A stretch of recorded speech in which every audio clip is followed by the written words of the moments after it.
स्वागत है आपका हमारे YouTube चैनल समर्पित में।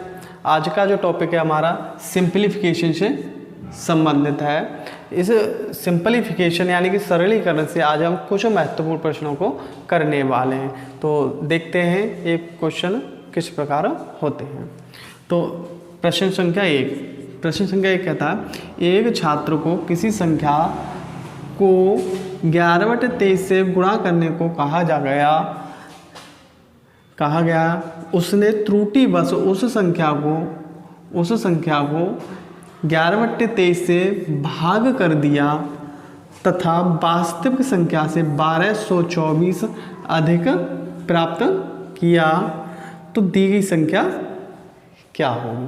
तो इस तरह की संख्याओं को करने के लिए हम या इस तरह के क्वेश्चनों को करने के लिए हम एक छोटे से मेथड से समझते हैं कि इस तरह के क्वेश्चनों को हम कैसे कर सकते हैं।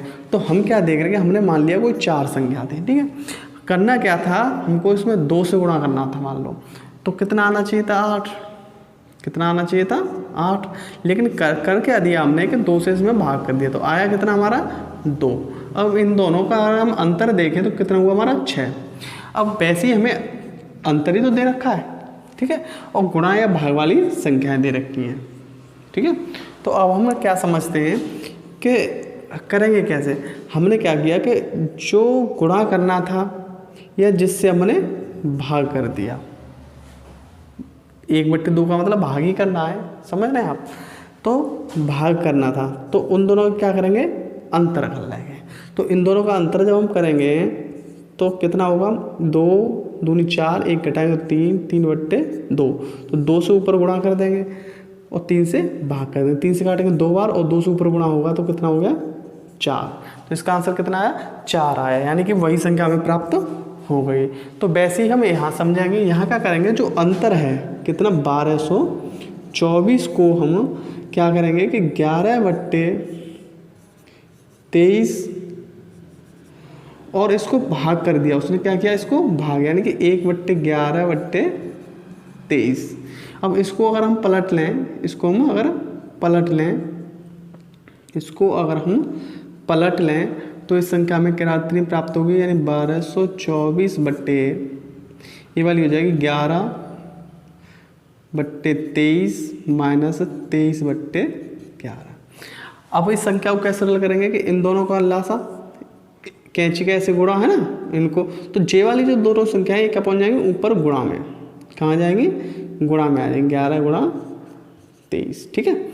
और इधर हम क्या देखते हैं, और ऊपर 1200 रहेंगे 1224 और नीचे इसका गुणा कितना होगा 121 और ये कितना होगा इसका 529।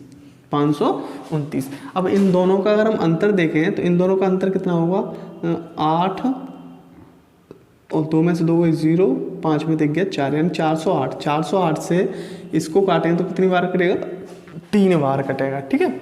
1224 को काटेंगे तो कितनी बार कटेगा, 3 बार कटेगा। 3 से इसमें गुणा कर दो, 11 33 और 33 का 23 में जब हम गुणा करेंगे तो 33 3 99 और 33 दूनी 66, 66 और 9, 66 और 9 हमारा होता है 75। कितना होता है 75 होता है। तो आंसर क्या होगा हमारा 759 इसका आंसर होगा, यानी कि वह संख्या जो थी वो कितनी थी 759। तो वह संख्या कितनी थी 759 थी। क्वेश्चन नंबर 2 को देखते हैं। क्वेश्चन नंबर 2 क्या कहता है, किसी कक्षा के कमरे में कुल बेंच पड़ी हैं, यदि प्रत्येक बेंच पर 6 छात्र बैठे तो सभी छात्रों के बैठने हेतु एक और बेंच की आवश्यकता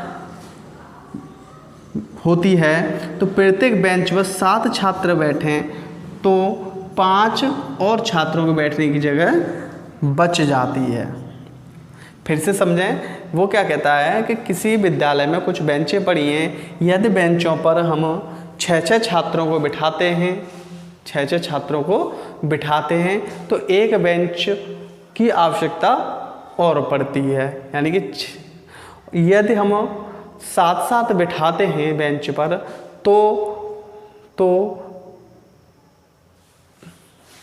यहाँ हम समझ सकते हैं क्या कह रहा है वो। यदि हम बेंच पर 6 छात्र बिठाते हैं, 6 छात्र बिठाते हैं तो 6 छात्र खड़े रह जाते हैं, यानी कि एक बेंच की और आवश्यकता पड़ती है। यदि अगर हम 7 छात्र बिठाते हैं तो 5 छात्रों को बैठने की जगह और बच जाती है। समझ रहे हैं आप? तो इसे इस तरह करेंगे, यानी कि 6 बिठाते हैं तो एक बेंच की आवश्यकता है, यानी कि 6 लोगों की ज़रूरत। समझ रहे हैं आप? यदि अगर हम 7 बिठा लें तो 5 खड़े रह जाते हैं। कितने? 5 छात्र खड़े रह जाते हैं, यानी कि एक बेंच खाली, यानी कि 6 छात्रों की, यानी एक बेंच की आवश्यकता, यानी 6 छात्र खड़े रह गए। और अगर 7 बिठा लें तो 5 छात्रों को बैठने की और आवश्यकता पड़ती है। तो इस तरह के, तो अब हम क्या करेंगे, जो इधर है इसका करेंगे अंतर। तो अंतर कितना हुआ? 1। और इधर है इसका 5 में से 6 जोड़ देंगे तो कितना हुआ? 11। कितना हो गया? 11 हुआ। कितना हुआ? 11 हुआ। तो अब हम क्या करेंगे कि इसको, यानी 11 को इस 6 में गुणा करके इसको क्या करना है हमें? 11 का 6 में गुणा कर देंगे, कितना हुआ? 66। इस 6 को जोड़ देंगे। क्यों जोड़ देंगे? क्योंकि एक बेंच की आवश्यकता थी, यानी कि 6 छात्र खड़े हुए थे। यानी कि अगर 11 बेंचों पर, यानी कि यहाँ हम समझ सकते हैं ये जो निकल के आया ना, ये बेंच हैं। क्या निकल के आई हैं? बेंच निकल के आई हैं। ये जो निकल के आई हैं क्या हैं? बेंच। ठीक है, 11 को बेंचें थी वहाँ पे। अब 11 बेंचों 6 बिठा लोगे तो 66 बैठ गए। अब 6 छात्र उसके खड़े रह जाते हैं, क्योंकि एक बेंच की और ज़रूरत होती है। तो कुल मिला के कितना हुआ है? 66 और 6 कितने होता है? 72। यानी छात्र कितने थे? 72 छात्र थे। छात्र कितने थे? 72 थे। तो कैसे लगे आपको ये वीडियो? अगर वीडियो आपको पसंद आए तो कमेंट सेक्शन में ज़रूर बताएं।